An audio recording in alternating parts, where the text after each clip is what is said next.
नमस्कार। Chemistry classes with Rajesh Gaur में आप लोगों का स्वागत है। तो हम लोग पढ़ने जा रहे हैं सबसे इजी सब्जेक्ट केमिस्ट्री, और केमिस्ट्री का चैप्टर है आपका केमिकल काइनेटिक्स। बिल्कुल भी इजी है केमिस्ट्री, इसे आप केवल फॉलो करिए, पूरा वीडियो देखिए, लाइक करिए, सब्सक्राइब करिए, शेयर करिए, आपको बिल्कुल दिक्कत नहीं होगी इसको समझने में। तो हम लोग स्टार्ट करते हैं केमिकल काइनेटिक्स। ये जो केमिकल काइनेटिक्स बनाया गया, इसमें दो वर्ड मिल रहे हैं आपको। फर्स्ट है केमिकल और दूसरा है आपका काइनेटिक्स। केमिकल का मतलब है आपका केमिकल रिएक्शन से, केमिकल रिएक्शन से ये मतलब है इसका, रासायनिक अभिक्रियाओं से मतलब है। और दूसरा वर्ड है आपका काइनेटिक्स। काइनेटिक्स रिप्रेजेंट करता है रेट, ये बताता है रेट को, ये बताता है आपके मोशन को, ये बताता है आपके स्पीड को, ये बताता है आपके वेलोसिटी को। तो ये जो है आपका जो भी वर्ड लिखना हो, ये आप कह सकते हैं काइनेटिक्स की मीनिंग है। तो मिला जुला करके इसमें देखना है केमिकल रिएक्शंसों के रेट को। केमिस्ट्री में आपको मोशन स्पीड नहीं चल पाएगा, आप देखेंगे कि इसको रेट को, या कह लीजिए आप किसको, वेलोसिटी को। दूसरी चीज है आपका, ये है आपका एरो। ये आपका जो एरो है, यही एरो रिप्रेजेंट करेगा रेट को। ये एरो बता रहा है क्या, रेट ऑफ रिएक्शन को। जो भी सब्सटेंस केमिकल रिएक्शन में पार्टिसिपेट करते हैं, इसका नाम है, आप जानते हैं, रिएक्टेंट है। और इनमें रिएक्शन के फलस्वरूप जो सब्सटेंस बनते हैं, इसे आप कहते हैं, ये आपका प्रोडक्ट है। तो रिएक्टेंट आपस में मिलेंगे, इनमें आपस में रिएक्शन होगा, अभिक्रियाएं होंगी और प्रोडक्ट बनेगा, उत्पाद बनेगा। अब जैसे जैसे प्रोडक्ट बनेगा, इसकी क्वांटिटी कम होगी, और क्वांटिटी को यहां रिप्रेजेंट करेंगे आप कंसंट्रेशन से, और ये होगा आपका प्रोडक्ट का कंसंट्रेशन। तो अगर ये धीरे धीरे खत्म हो रहा है, कम हो रहा है, लेस हो रहा है, तो ये धीरे धीरे आपका बढ़ रहा है, ये आपका इंक्रीज हो रहा है, धीरे धीरे बढ़ रहा है। अब चलिए, ये जो आपका एरो बता रहा है, इसको हमने लिखा रेट ऑफ क्या है, रिएक्शन, रेट है। अब ये रेट ऑफ रिएक्शन क्या है, बात इसकी करेंगे। रेट ऑफ रिएक्शन है, या कह लीजिए, अब यहां टाइप ऑफ रिएक्शन कह लीजिए, और इन रिएक्शंसों की कह लीजिए आप मैकेनिज्म। ये केमिस्ट्री की ऐसी ब्रांच है, केमिस्ट्री की ऐसी ब्रांच है जिसमें रेट ऑफ रिएक्शन को अफेक्टेड करने वाले फैक्टर, अफेक्टिंग फैक्टर की बातें आप करेंगे, टाइप ऑफ रिएक्शन की बात करेंगे, रिएक्शन मैकेनिज्म की बात करेंगे। तो रेट ऑफ रिएक्शन की मैकेनिज्म देखिए, इसकी टाइप देखिए, इसे कौन कौन से फैक्टर इफेक्टेड करते हैं, इन सबको मिला करके बनाया गया है आपका क्या, केमिकल काइनेटिक्स। तो जो चैप्टर बनाया गया केमिकल काइनेटिक्स, इसमें कहा गया कि केमिस्ट्री की ऐसी ब्रांच जिसमें rate of reaction rate of reaction को इफेक्ट करने वाले फैक्टर, टाइप ऑफ रिएक्शन, इसके मैकेनिज्मों का स्टडी किया जाता है, ये कहलाता है आपका केमिकल काइनेटिक्स। तो केमिकल काइनेटिक्स क्लियर है क्या है? केमिस्ट्री की ऐसी ब्रांच जिसमें रेट ऑफ रिएक्शन, इसे इफेक्ट करने वाले factor, type of reaction, mechanism का स्टडी किया जाए, उसे कहेंगे आप केमिकल काइनेटिक्स।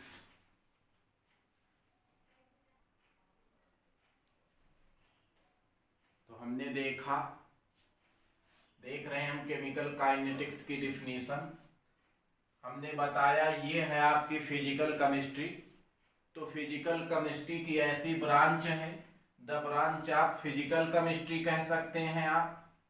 ये क्या है? The branch of physical chemistry which deals, जिसमें आप विच द स्टडी अध्ययन करेंगे rate, reaction rate, rate of reaction का, टाइप ऑफ रिएक्शन, रिएक्शन के टाइप का, इफेक्टिंग फैक्टर, इसे प्रभावित करने वाले कारकों का, और ये है आपका टेम्परेचर, ये है आपका फैक्टर प्रेशर, ये है आपका कंसंट्रेशन, ये है आपका जो है कह सकते हैं कैटालिटिक्स। तो ये सब आपके हैं affecting factor. Temperature, pressure, concentration, catalytics, nature of reactant, ये इफेक्टिंग फैक्टर है। और इसके मैकेनिज्म, क्रिया विधि का अध्ययन किया जाए तो उसको कहा जाता है आपका ये केमिकल क्या है? काइनेटिक्स है। It's clear.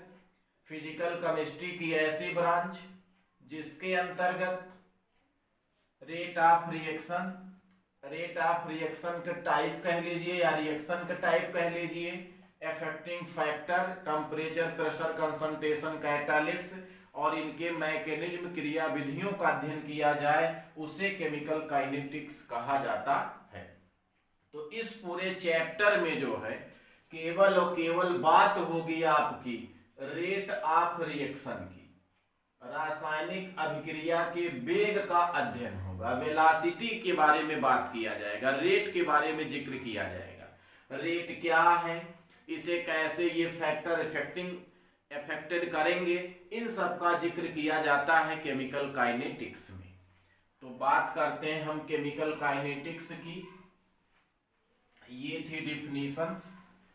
इसके बाद बात करते हैं हम टाइप ऑफ रिएक्शन की। बात कर ले किसकी? टाइप से आप रिएक्शन आप कह लेते हैं टू टाइप से आप chemical reaction on the basis of rate of reaction। Two type का है। आप फर्स्ट बात कर लेते हैं जिसे कहा जाता है आपका आयनिक रिएक्शन। फर्स्ट मिला क्या? आयनिक रिएक्शन,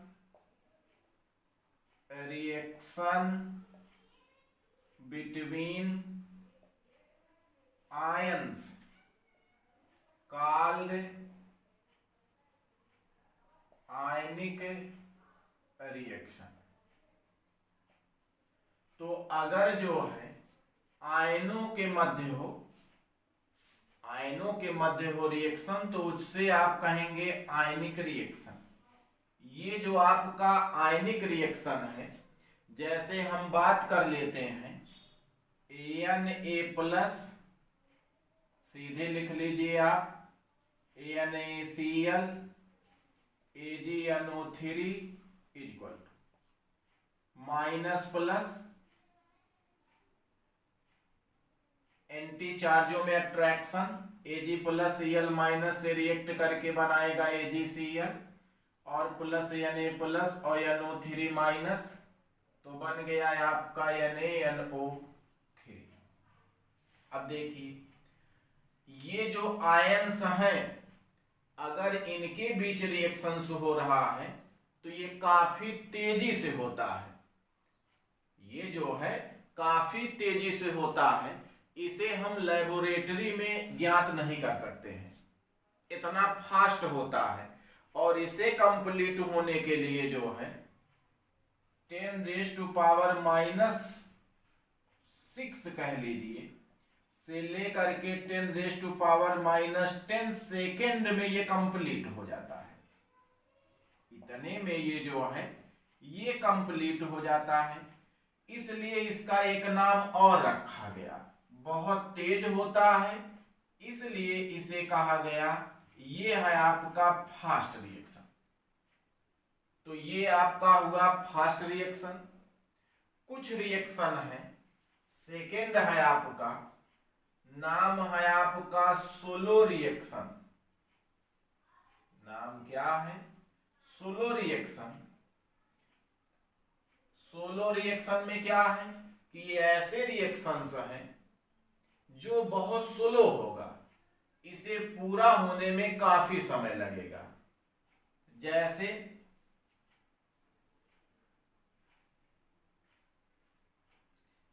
एग्जाम्पल कह सकते हैं लोहे पर जंग लगना,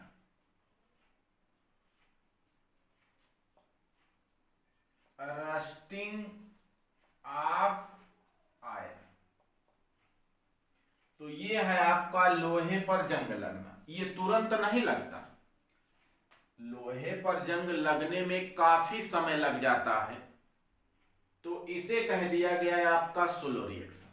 तो एक हुआ फास्ट रिएक्शन, या इसी का नाम हो गया आयनिक रिएक्शन जो आयनों के मध्य होंगी, और कुछ नाम मिलेंगे जो बहुत स्लो होगा, इसका नाम ही है आपका मंद अभिक्रियाएं, सोलो रिएक्शन से कहा जाता है।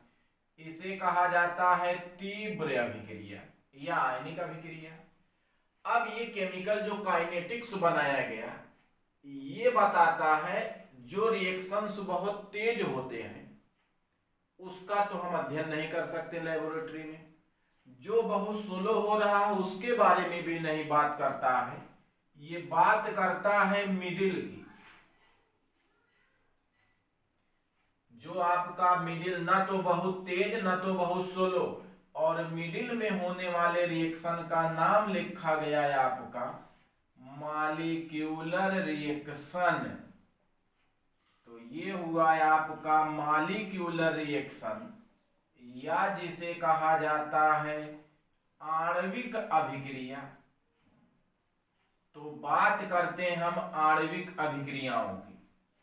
यहां कहा गया है आपका reaction between molecules, reaction between molecules called molecular reaction. अब ये रिएक्शन जो मॉलिक्यूलर रिएक्शन है ये बीच में है, ना तो बहुत स्लो और ना तो बहुत फास्ट। अब इसका जिक्र हम करते हैं केमिकल काइनेटिक्स में। ये आपको बताता है केमिकल काइनेटिक्स कि मॉलिक्यूलर रिएक्शन है, इसका रेट कैसे देखेंगे, इसे अफेक्टिंग करने वाले फैक्टर कैसे हैं। तो इस चैप्टर का बहुत योगदान रहा रिएक्शन मैकेनिज्म में, टाइप में, अफेक्टिंग फैक्टर जानने में, आखिर कैसे रिएक्टेंट से प्रोडक्ट बनता है, ये सब सारी जानकारी देता है आपका केमिकल काइनेटिक्स। जैसे आप लिखते हैं CH3COOH एस्टिक एसिड है, यहां आप लिख लेते हैं OHC2H5 एथिल एल्कोहल है, यहां से जो है आप H2O निकाल दीजिए, CH3COOC2H5, इसका नाम है आपका एथिल एसीटेट और बन गया है आपका वाटर। ये एथिल एसीटेट क्या है? एस्टर है, इस रिएक्शन का नाम एस्टरिफिकेशन है, इसे आगे देखेंगे। ये एग्जाम्पल है आपका मॉलिक्यूलर रिएक्शन का। तो हम केमिकल काइनेटिक्स में स्पेशली डीपली स्टडी करेंगे type of reaction, mechanism, affecting factor of rate of reaction के बारे में। ये बताता है केमिकल काइनेटिक्स। केवल किसकी बात होगी? मॉलिक्यूलर रिएक्शन की, ना फास्ट ना स्लो। तो ये पूरा चैप्टर जो बनाया गया ये जानकारी देता है कि मॉलिक्यूलर रिएक्शन में रेट ऑफ रिएक्शन को कैसे अफेक्टिंग करते हैं, कैसे कौन कौन से ऐसे फैक्टर हैं जो अफेक्टेड करेंगे, इन सब के बारे में देखते हैं।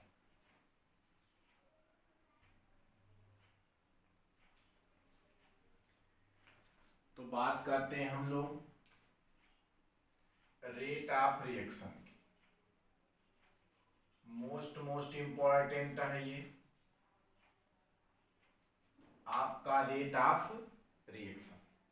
तो what is the rate of reaction और वेलोसिटी ऑफ रिएक्शन और वेलोसिटी ऑफ केमिकल रिएक्शन। बात इसकी करते हैं। ये है आपका ए, ये आपका कन्वर्ट हो रहा है किसमें? बी। ये ए क्या है आपका? ये है आपका रिएक्टेंट, बी क्या है आपका? प्रोडक्ट। जितना भी ए सब्सटेंस का जितना क्वांटिटी लिया गया है ये इसका कहलाएगा आपका कंसंट्रेशन। बी जितना बनेगा वो उसका कंसंट्रेशन कहलाएगा। तो हम जानते हैं कि धीरे धीरे करके ए जो है ये लॉस होगा, या कह लीजिए आप डिसअपीयर होगा। ये धीरे धीरे करके आपका लॉस हो रहा है, इधर कम हो रहा है, लेस हो रहा है, और इधर धीरे धीरे करके आपका इंक्रीज हो रहा है विद द टाइम, टाइम के साथ। जैसे जैसे समय बीतेगा ये जो आपका रिएक्टेंट है ये धीरे धीरे करके प्रोडक्ट में कन्वर्ट होगा। तो इसका रिएक्टेंट आपका घटा, लेस हुआ, इसका कंसंट्रेशन आपका बढ़ा, इंक्रीज हुआ। जितना रिएक्टेंट के कंसंट्रेशन में डिक्रीजमेंट हुआ इसमें जितना इंक्रीजमेंट हुआ मीन्स चेंजिंग हुआ इकाई समय में, यूनिट टाइम में जितना रिएक्टेंट और प्रोडक्ट के कंसंट्रेशन में चेंजिंग हो रहा है वही उसका कहलाता है क्या? Rate of reaction. आप कह सकते हैं रेट ऑफ रिएक्शन को अगर डिफाइन करना है, the rate of chemical reaction may be defined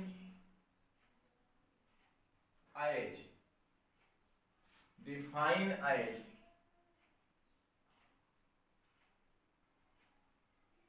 change in concentration of the any reactant or any product per unit time called rate of reaction। तो हमने बताया कि ये जो है डिफिनीशन क्या कहता है? यूनिट समय में, पर यूनिट टाइम, इकाई समय में रिएक्टेंट या प्रोडक्ट के कंसंट्रेशन में जितना चेंजिंग हुआ, change in concentration of any reactant और एनी प्रोडक्ट। तो ये अगर रिएक्टेंट और प्रोडक्ट के कंसंट्रेशन में जितना भी लॉस होगा, जितना भी चेंज होगा, जितना परिवर्तन होगा भाई ये घटेगा तो ये बढ़ेगा, क्योंकि ये है आपका इररिवर्सिबल रिएक्शन, तो इसका कंसंट्रेशन डिक्रीज होगा, उतने धीरे धीरे करके रिएक्शन होगा और बी का कंसंट्रेशन इंक्रीजमेंट होगा। जितना दोनों में चेंजिंग हुआ, परिवर्तन हुआ पर यूनिट टाइम में, वही कहलाता है आपका रेट ऑफ रिएक्शन, या कहलाता है वेलोसिटी ऑफ रिएक्शन, या वेलोसिटी ऑफ केमिकल रिएक्शन। तो इस प्रकार इसको हम लिख सकते हैं, यहां से इसको हटा दिया जाए तो ये हुआ है आपका रेट ऑफ रिएक्शन। अगर इसको रेट ऑफ रिएक्शन को ऐसे हम डिफाइन करें तो लिख सकते हैं change in concentration of reactant or product divide by time taken, जितना समय लगा। तो ये आपका हो गया rate of reaction. Change in concentration of reactant or product, reactant product के कंसंट्रेशन में जितना चेंज होगा पर यूनिट टाइम, वही उसका कहलाता है आपका रेट ऑफ रिएक्शन। अगर हम कह लें रिएक्टेंट आर प्रोडक्ट के कंसंट्रेशन में जो चेंजिंग है ये डेल्टा एक्स है, और टाइम को यदि हम टी मान लें तो डेल्टा एक्स बाई टी, और हम रेट ऑफ रिएक्शन को क्या कर ले आर, तो मिला है आपको एक formula delta X R is equal to delta X divided by T. Delta X क्या है, change in concentration of reactant or product, T क्या है, time taken per unit time. Per unit time में जितना रिएक्टेंट आर प्रोडक्ट के concentration में changing होता है वो कहलाता है उसका रेट ऑफ रिएक्शन और वेलोसिटी ऑफ केमिकल रिएक्शन, इसकी बात करते हैं।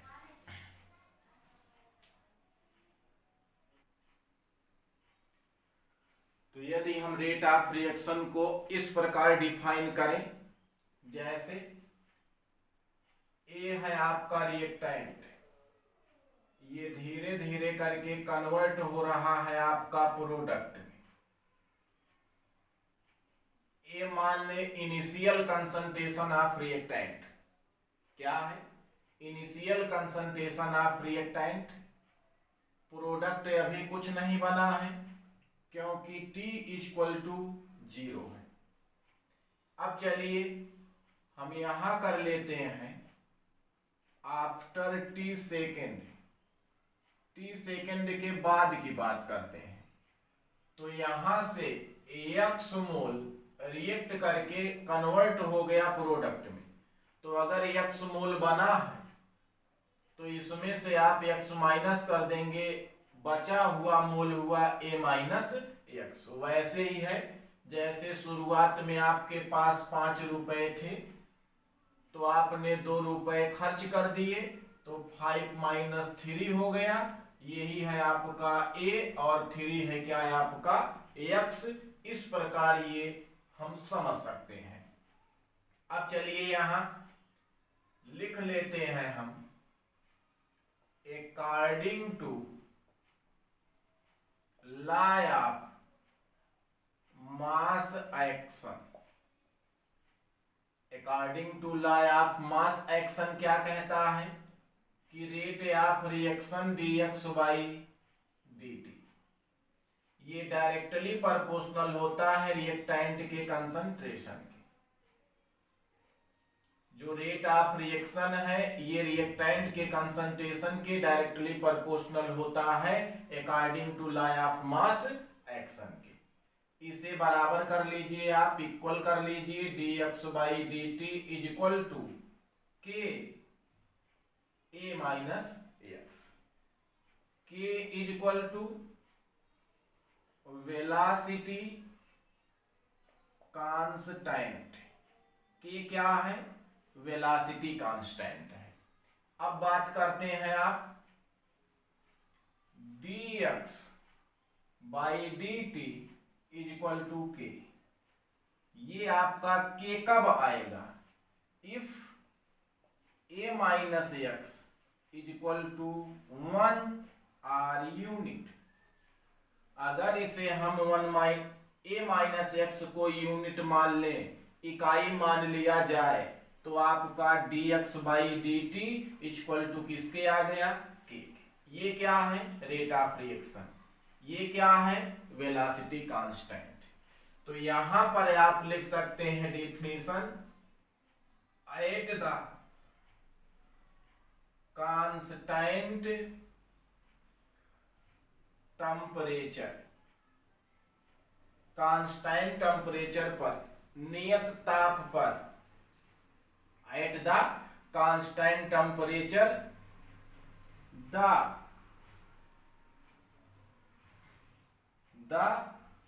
एट द कांस्टेंट टेम्परेचर पर, आप कह सकते हैं स्थिर ताप पर,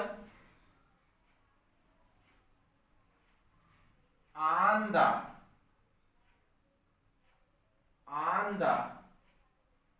unit concentration of reactant, reactant के यूनिट कंसंट्रेशन पर क्या है? कि velocity constant, velocity constant called rate of reaction.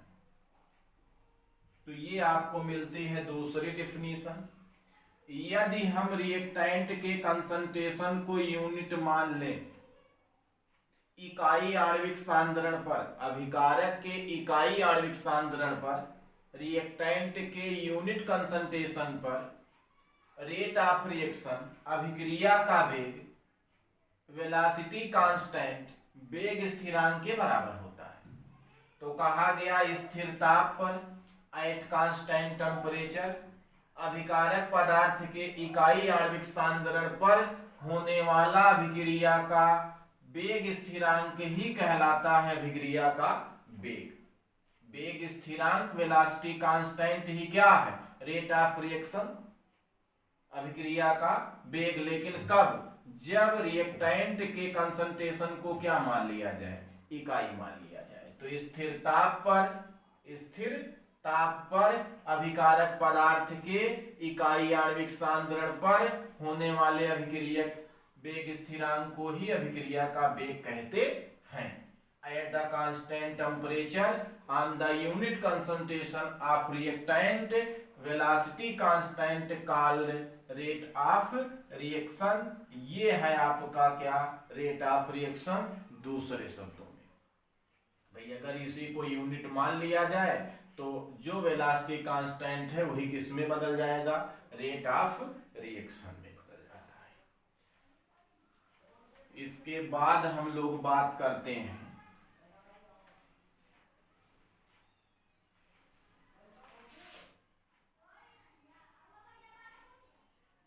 Unit of rate of reaction. ये भी बहुत इंपॉर्टेंट रहा, सबसे ज्यादा इंट्रेंसों में ये आया, नीट वगैरह में यही पूछा ही गया है आपका, unit of rate of reaction. Unit को कैसे आप कैलकुलेट करेंगे? पहली चीज तो जो आपका रिएक्शन है इसके दो कंडीशन है।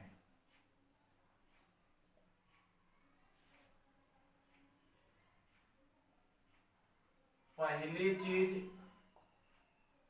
मीडियम आपका कैसा है? रिएक्शन का मीडियम सॉल्यूशन है कि आपका गैसियस है?